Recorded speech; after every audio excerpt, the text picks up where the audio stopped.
All these fucking uneducated Yelp, Twitter reviewing bloggers giving their unsolicited, unqualified opinion. The internet has enabled this goddamn amateur hour culture of fucking dorks to thrive. People whose asshole opinion we would never listen to in any professional setting. They start a Twitter or Yelp account and suddenly everybody's like scrambling to bow to their knowledge. It's gotten to a point where you can flunk out of med school, very next day review doctors. Doesn't make any sense. Everybody reviewing everything like they're experts. People reviewing comedy. Can you imagine that? Who the fuck reviews comedy? Unironically. Who reviews comedy? Who wakes up in the morning and goes, hey, you know what I'm gonna do today? In my limited time on this planet? I'm gonna take this thing that was created with joy, intended to spread happiness, and then I'm gonna pick as many flaws in it as I can. Because I'm a fucking asshole, that's my opinion. Is everybody mining for outrage to get angry at? Right? Put on the internet with a sexy headline, hopefully get some clicks, make a little bit of money. Clickbait. Right? Because if you're looking for flaws, you're gonna find flaws. You know that. If you go into any situation just looking for mistakes, guess what? You're gonna find some mistakes. Right? Because nothing is perfect. Nothing we do as humans is perfect. I'm sure I haven't been perfect tonight for every single person. The wage gap joke was probably a tactical error. I misjudged how blue the room was. But whatever, you can find flaws in anything. If you look hard enough, you can find flaws in a Mona Lisa. What does that mean? Also, what the fuck do you know about it? Ever been on stage in your life trying to tell me how to do my job? That's like me going to a maternity ward in a hospital and giving women tips on how to give birth. Yeah, what kind of fucking asshole would go into a maternity ward and just look for women in labor? Just go, hey, you really should be pushing harder during childbirth. You don't look like you're pushing hard enough during childbirth. Well, I think you're relying too much on your ethnic background during childbirth. Oh, the C-section? Oh, that's a real lazy form of childbirth. 2 stars. These fucking reviewing pieces of shit. Trying to fool everyone into thinking they know what they're talking about because they know how to use a keyboard. You know, the amount of energy it takes to create something versus the amount of energy it takes to complain now. The internet has totally disrupted that process. Right? Like every morning, people waking up in this very room, putting your necks on the line, breaking your backs, trying to make something happen. Whatever your hustle is, right? Whether you're trying to start a business, organize your community for positive political change. What a thankless task that is. Open a restaurant. The risks involved with that. Perfect your cooking as a chef. Train to be a pro athlete. Make some music. Graphic design. Mine Bitcoin. Whatever your hustle is, every morning to just make a little bit happen. You gotta put everything you have, all your energy, just to make a little bit happen. All it takes to criticize now is this motion. This is all we need. You don't even need your neck muscles. Like before you're allowed to comment online, you should be made to do something with your life. Okay, go climb Mount Everest or something. That should be the new capture. Are you human? Did you climb Mount Everest? Okay, post a photo. All right, you're good to go. Right? Because how can you critique without creating, is my point. How could you possibly have perspective or goodwill when you enter into conversations? Right? It's so easy to shit on things, man. It's just so easy. Shitting on things is easy. I do it professionally.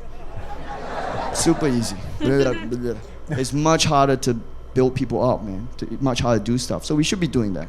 When we see someone else doing something positive in the community, doing something positive for themselves, we should be encouraging to them more than we're complaining about other stuff, right? You can only complain as much as you help other people out. Like I was walking down West 4th Street in Manhattan, in New York City, minding my own business, not looking at my phone, actually paying attention to the world around me. During the pandemic, right, just trying to get some fresh air, actually having a nice night. I was walking down the street in Manhattan, looking around, and out of nowhere, this woman walks right up to me. grabs me on the throat, and just starts squeezing. No. So like I throw her off, and then she squares up. And then I look at her, and I just walk away. And that's like a normal interaction in New York. Neither of us said a word. The entire time, we didn't even make a sound. We didn't review each other. Because we both knew what was going on. We both knew what that whole thing was about. I looked at her, and I was like, oh, you crazy. Just like everyone on the internet. All right, see you later, crazy. I didn't engage, and I walked away. And then she looked at me, and she was like, oh, this is not a man who's gonna fight a woman on the street. See you later, man. And we just went our separate ways. And that was the end of it. And I still respect that woman more than these fucking Twitter Yelp reviewing bloggers. Because she was unhappy about something in her life. She got off her ass and did something about it. She didn't just sit behind a keyboard tweeting with her balls, critiquing other people's creations without making anything for themselves, like a bunch of parasites eating the host. No, she didn't like Asian people. She went to commit a hate crime. And I can respect that. That's proactive. All right, you guys have been awesome. Thanks for listening. I'll see you guys later. Thanks, New York City. Thank you. That was good. And that was Ronnie Chang's Speak Easy. So I think half of the bit in the special here, I have not seen the special. This is my first time seeing it. But when it did come to Oahu, when I watched it live, it was some of the same materials that he used in his special here. All right. So he was, his tour involved a lot of what he was putting onto the special here. So that's why it seemed familiar, but it's still hilarious. I mean, it's hilarious. He's aggressive, right? He's really aggressive. Like, Yeah. I mean, he's one of a kind. I mean, Bill Burr, it's similar with Bill Burr, but I think it's like the Asian comedian-wise, he's like one of the more aggressive ones. But I like his insight. Yeah. His insight on topics. Yeah. Yeah, he breaks it down. Yeah. You got a good angle.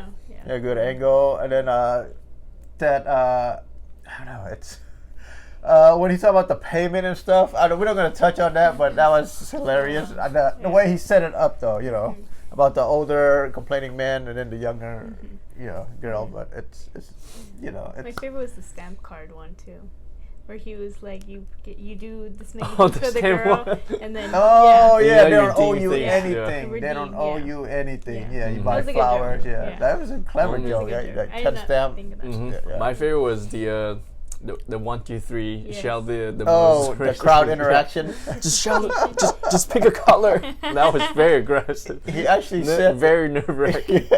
He actually said used that when he was here 2 years ago. Yeah, before this show was that? released. Huh? Well, people shout, but he did the same thing. He stopped. It's like, oh, you guys are the racist. You guys are screaming because everybody was nervous in the crowd. I'm sure everybody was like, what the hell? Yeah, What I are we was yelling nervous, here? too, to watch that. You was nervous? Yeah, I was like, what Oh is that? no. Yeah, so it was a good watch. Got my cheek hurting here from laughing, I like smiling. also his Mr. Bean impression. That was so Blah, funny. But everybody knows Mr. Bean, though. That's the thing, right? Yeah. He's the GOAT, I guess, iconic, right? He's the But- go being. Yeah. and don't even say anything, right? As a comedian, right? He just says today. Yeah, That's it. the mumbling, Yeah. Yeah, so, I mean, this is Brian's number 3 first stand-up comedy with us here. You enjoyed this? I enjoyed it, yeah. So, basically, we're just chilling, we're just hanging out, watching a comedy special, basically, and then, that's what it is. All right. Yeah. Yeah, so again, this is Ronnie Chang, Speak Easy. So if you do like our reactions, please like, comment, subscribe, so hit the notification bell, and we'll catch you in the next one. Catch you later. Chee.